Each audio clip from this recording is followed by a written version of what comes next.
The peaceful night of November 16th, 2017, was shattered by the deafening sound of gunshots. In the quiet, upscale neighborhood of Beaufort, Georgia, the life of George Young, a beloved family man, a dedicated celebrity bodyguard, and a father of three, was stolen in an instant. Just hours earlier, George had wrapped up a high-profile security job and returned home, ready to relax. But as he stepped out of his car and approached the front door, the silence of the night was violently broken. 2 gunshots rang out, ending George's life before he even made it inside. Inside the house, his family slept soundly, unaware of the horror unfolding just steps away. When his wife, Tia, woke to the sound of the commotion, she rushed downstairs to find her husband's lifeless body on the porch. Despite George's high-profile career and a seemingly unblemished reputation, the investigation would soon reveal a disturbing truth. His greatest enemy wasn't a random criminal, a gang, or a jealous rival. No, the real danger had been closer than anyone could have imagined. But before we begin, I want to thank you, my amazing viewers and subscribers, for your support through your likes, shares, and comments. If you're new here, be sure to hit that subscribe button and join our growing community of true crime enthusiasts. Now let's get started. George Young was more than just a bodyguard.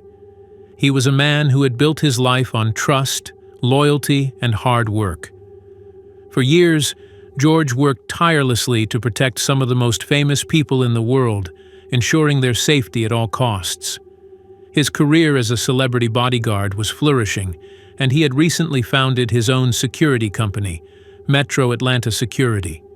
He was known for his unwavering professionalism and dedication to his job, but it wasn't just his career that defined him. George was a man with a strong moral compass. He was the kind of person who always put his family first. Despite the demanding nature of his work, he never let his professional life overshadow the needs of his loved ones. His wife, Tia Banks Young, and their 3 sons were his world. He did everything he could to provide for them and ensure they lived a life of comfort and stability. Through his hard work, George had secured a home in an upscale neighborhood in Beaufort, Georgia, where he and his family could live in peace. It was a place far removed from the dangers of his high-stakes career. But despite the comfort George had worked so hard to provide, his world was about to be turned upside down in the most tragic way possible.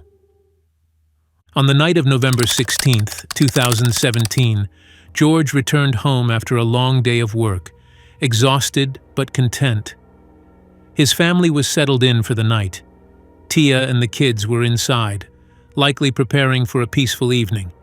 However, George's close family friend, Harvey Tim Lee, was staying at their house that night. He was a longtime family friend of George and Tia Young. When Tim faced financial difficulties, George offered him employment and invited him to live in their home rent-free. But his presence, though unremarkable at first, would soon become a crucial detail in the unfolding tragedy. It was around 11:30 p.m. when George arrived home after another long, exhausting day of work. He had just wrapped up a high-profile assignment, securing a celebrity at a clothing line launch in downtown Atlanta. Just as George slid his key into the lock, 2 deafening gunshots shattered the silence of the night.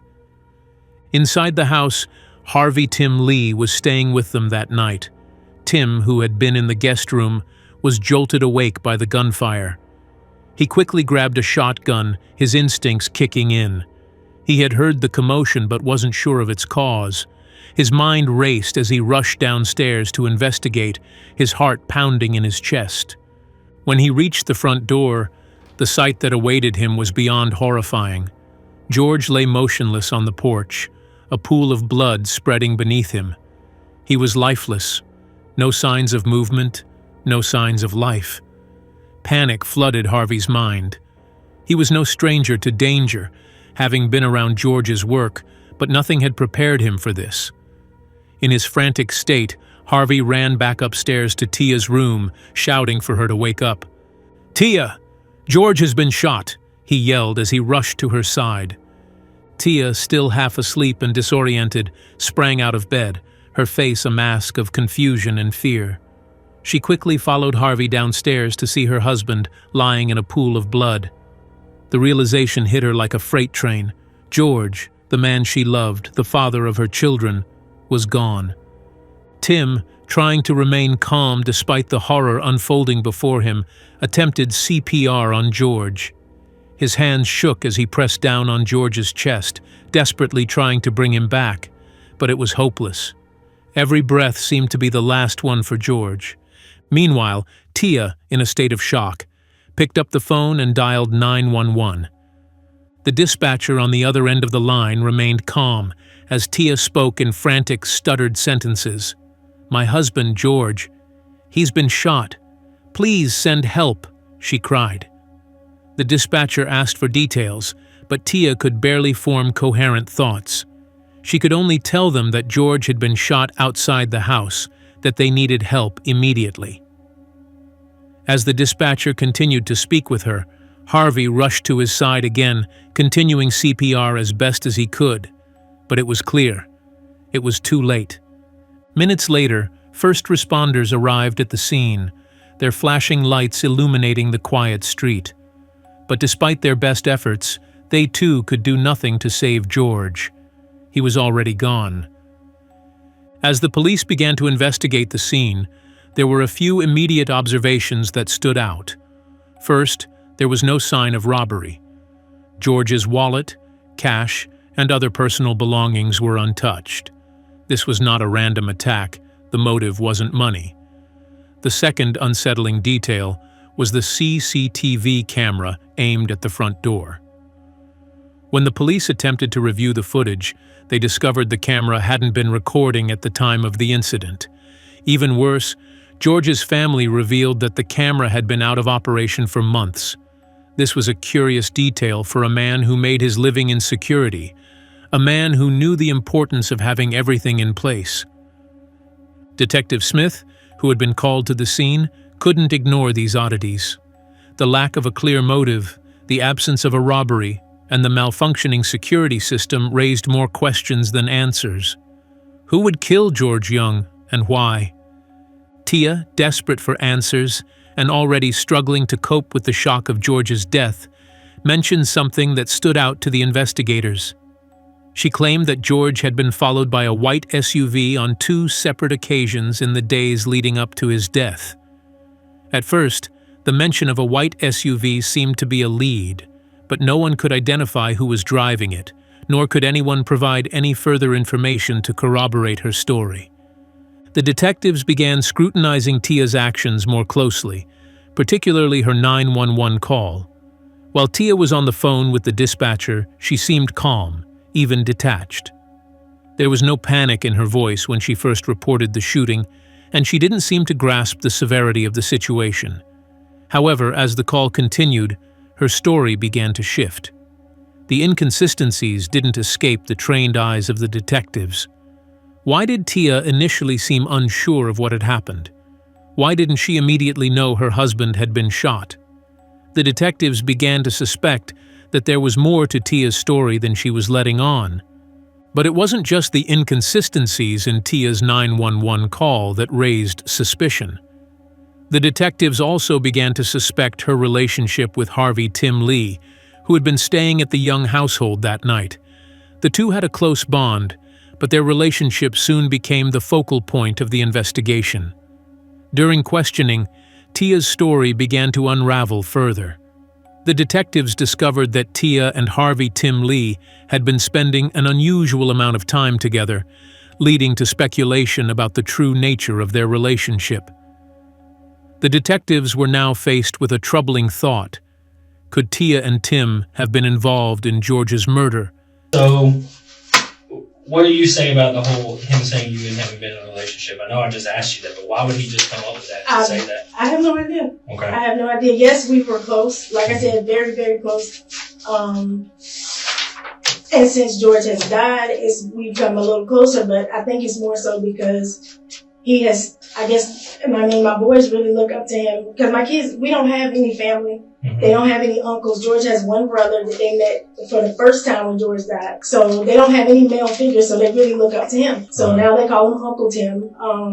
My middle son even said to me, and I think I had a text message on my phone a few weeks ago, that he kind of looks up to Tim almost like a dad figure because we don't have any men in our life. You know. In his phone, he had you saved in his phone as Big Sis. You knew about that, right? Yeah. Okay. This is your phone from your phone. Why is he saved under Sonia under your phone, both of his phones? That's just what I put in. His older sister name is Sonia. Well, why would you do that though? Unless that looks like you're trying to cover up him being in your phone, like you didn't want George or somebody. Oh no, there's quite a few people in my phone that I don't have under the actual name. Okay. So one of the things that, like I told him is that when we took his phones, we could get everything that was done. Okay. Mm-hmm. So obviously, I was able to retrieve everything that was off of his phone. Okay. And so I have all of these emails that you sent him talking about yours and his sexual relationship. You remember those? Yes. Okay. So this is where we're at, Tia. Okay. I want you to listen to me. Mm-hmm. I know what's been going on. I know Tim's involvement. I also know there's a lot more that's been going on here. Okay. What I want from you now is to understand all of this, because what it looks like is you're this hateful, horrible spouse that connived with your live-in boyfriend to kill your husband for money. If that's how it is, then that's fine. You can tell me that. Tracks. I said I heard some shots. Mm-hmm. She asked me, I believe she asked me, I don't know, I think she might have asked me, did I know who it is or whatever. I don't remember all the details. But what I'm saying is, when I called, it was not staged. I called, as soon as I heard the shots, went and found Tim. Well, what I thought at first was firecrackers. I wasn't sure what it was. Okay. And went and found Tim, and he checked and told me whatever the time frame was to call 911. That's what I did. Okay. I did not stage the conversation. Most of the messages and phone calls from you and Tim are deleted in your phone, but they're all in his. I mean, what you talking about? The phones you have? Mm-hmm. Yeah, I would delete them. I would periodically delete them. Okay. There's even another coworker that I talked to that I periodically would delete. Tim was also interviewed. Okay. Right. So one of the things was, obviously I've talked to you before, and a lot of people had some concerns. What was your relationship with Tia? I know that you guys say it's a brother-sister relationship. I know that in the phone it said Big Sis, and you had said that that's what it was going to say inside the phone. That's how you had her saved. What is the relationship in your eyes, and what was it before? Has it changed at all through any of this? I mean, she's still my big sister. Mm-hmm. No matter what, I always look out for her. If you ask her mom, she'll tell you the same thing.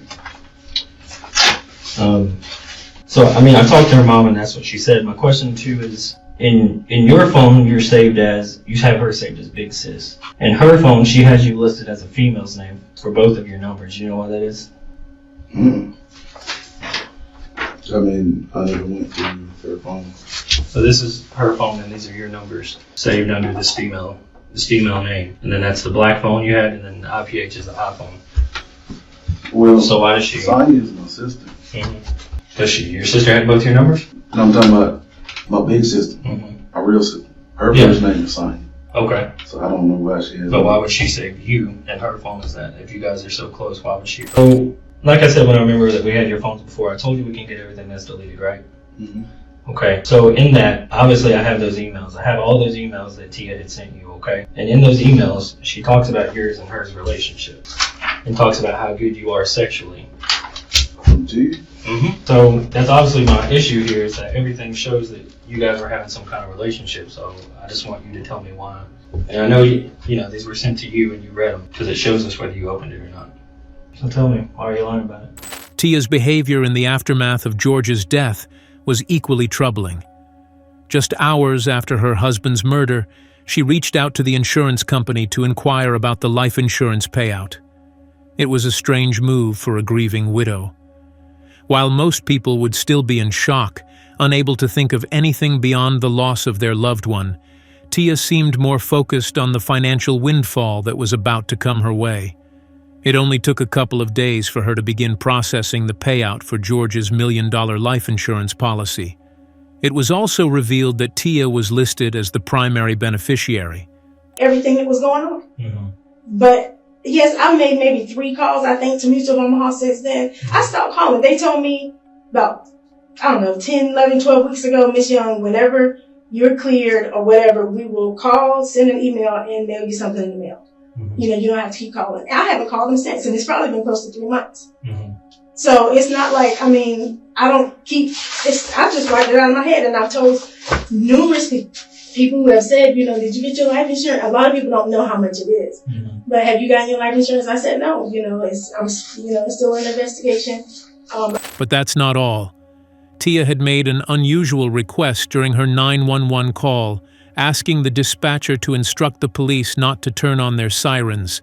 Her reasoning, she didn't want to wake her sons. When I called 911, I begged them not to turn the sirens on because I didn't want my kids to see him. Although her sons were fast asleep, the detectives found it strangely unusual how deeply they were sleeping, especially considering the chaos happening outside. It didn't take long for detectives to discover that Tia had given her son sleeping pills the night George was murdered.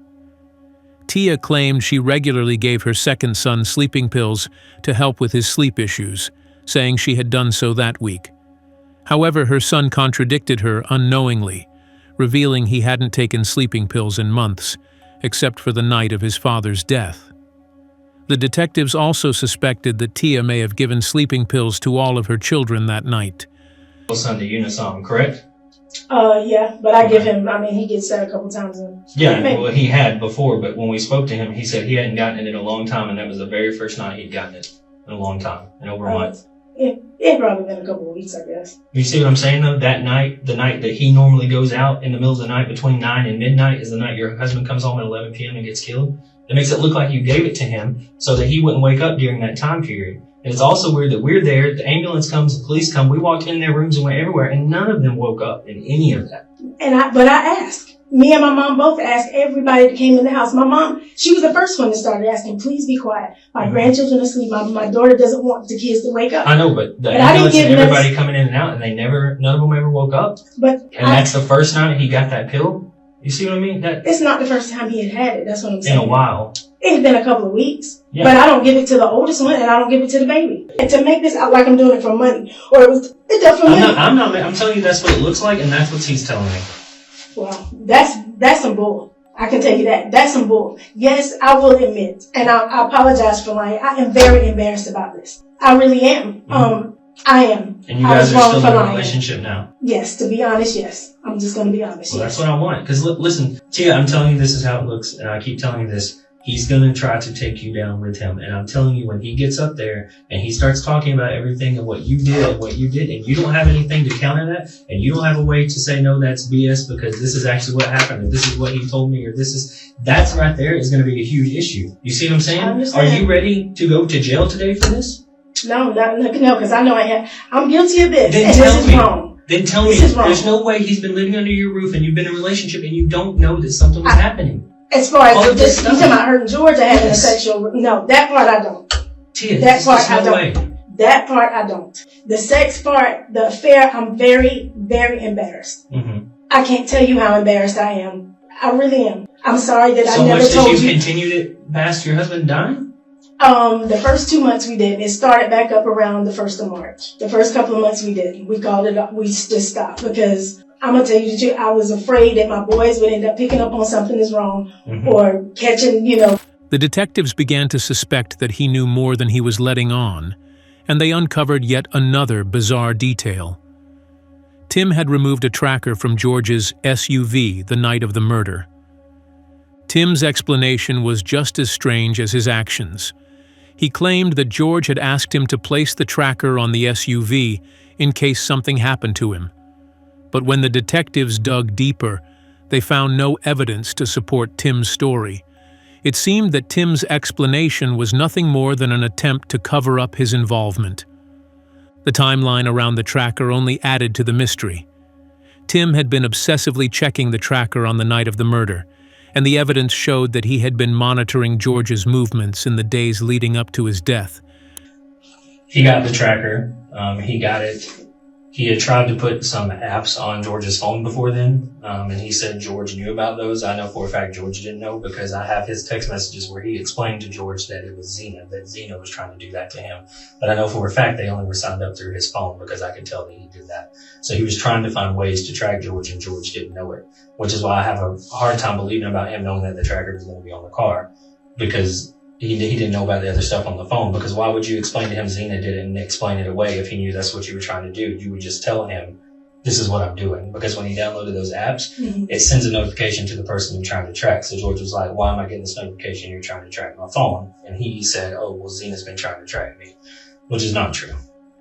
Okay, yeah, this is new to me.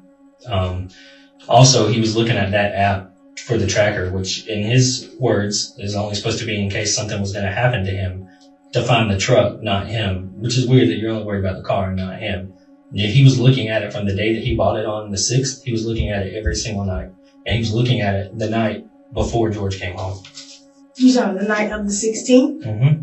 So, okay, so the tracker sends a message to his phone? I mean, I'm confused. Okay, so a couple of days prior to the murder, earlier in the month of November, he tried to download these apps on your phone, just like an iPhone app or a Samsung Android, I'm not sure how that one works, where you can track somebody's phone. Well, when you do that, you're not allowed to do that without their permission. So when you put in that person's number that you want to track, it sends them a notification. I have it on George's phone where he got the notification and then asked, Tim, why am I getting this?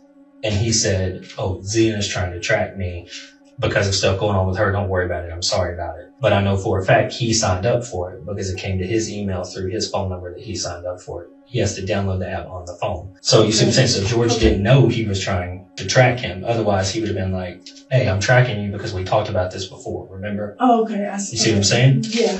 Then he got that actual tracker and was using it, the one he put on the car. Okay. He was looking at that one on his phone. Okay. We had the app, and I can show every time he opened it, every single night from the night that he bought it up until the night of the murder. And he was looking at it the night of the murder before George got home. So he knew when George was going to be home because he was watching him on the map.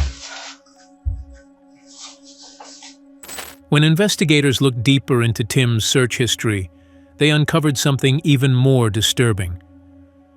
Tim had been researching dangerous substances, specifically venom from the black mamba, one of the deadliest snakes in the world.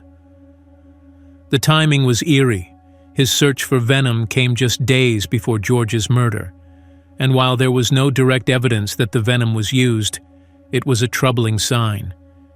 It was as if Tim had been preparing for something deadly.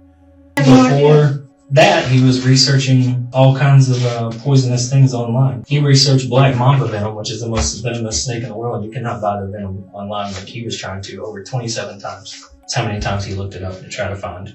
He tried to find the venom, then he tried to find breeders where he could buy the snakes himself. You see how that looks? And then a week later, you buy a tracker to put on his car, and then I know that you're looking at it the night of the murder. And the first thing you did, instead of helping your friend, was run out to the car and take the tracker off. Who does that? You know what I'm saying? In front of a jury, when you look at that and say, what would a reasonable person do? No reasonable person would jump over a dead body or somebody who's dying to go pull something off a car. That would be the last of their worries. Right. Then came the final piece of the puzzle. Detective Smith found a text message on Tim's phone from a few days before the murder, where Tim had mentioned his plans to make sure the murder looked like an accident. The timing of this message, combined with the research into venom and the tracking of George's every move, pointed directly to Tim as the mastermind behind the killing. The evidence was damning, and soon after, both Tim and Tia were arrested. They were charged with malice murder, felony murder, and aggravated assault. Number 2, this week, the woman found guilty of killing her husband to cash in on life insurance money will find out how long she will spend in prison. A jury found Tia Young guilty of felony murder, aggravated assault, and 2 counts of criminal attempt to tamper with evidence. Her alleged lover, Harvey Timothy Lee, was convicted of malice murder, felony murder, and aggravated assault. Tia's husband, George Young, was shot and killed on his front porch after coming home from work in November of 2017. Sentencing will be held on Thursday. The news was shocking. No one could believe that Tia, the grieving wife, and Tim, the close family friend, were capable of such a horrific crime. But the mounting evidence made it undeniable. They were both arrested, and the case moved swiftly through the legal system. However, there was still one unresolved issue. The insurance payout was withheld until a court decision was made. George's family, still grappling with the aftermath of his death, fought for justice. The payout could not be processed until the trial reached its conclusion, leaving George's family to wait for closure, even after the arrests had been made. The trial was long, but it finally came to a close. On the fateful day of the verdict, the courtroom was filled with tension. Tia was sentenced to life in prison with the possibility of parole, while Harvey Tim Lee received life without the possibility of parole. The decision was final, and it sent shockwaves through the family, the community, and the country. The trial of Tia Young and Harvey Timothy Lee began on March 25, 2019, and concluded on April 5, 2019, lasting approximately 2 weeks.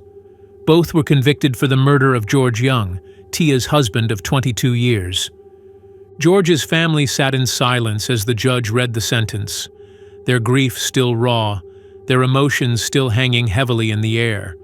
For them, justice had been served, but it came at an incredibly steep cost.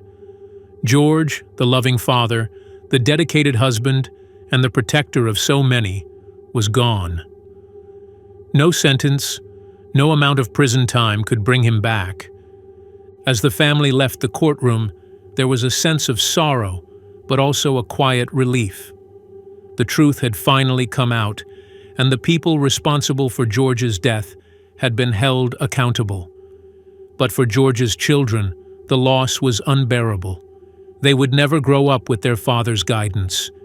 They would never experience the love and protection he had provided throughout their lives. And as they looked to the future, they were left with nothing but the memory of a man who had been taken from them too soon. The haunting reality of George's death, caused by the very people who should have loved and protected him, would linger long after the trial ended. His family would be forced to live with the consequences of that betrayal for the rest of their lives. And yet, as the story of George Young's murder came to a close, the question still lingered. How far would a person go for money, and how easily can trust be shattered? If you found this story important, like, share, and subscribe to help more people.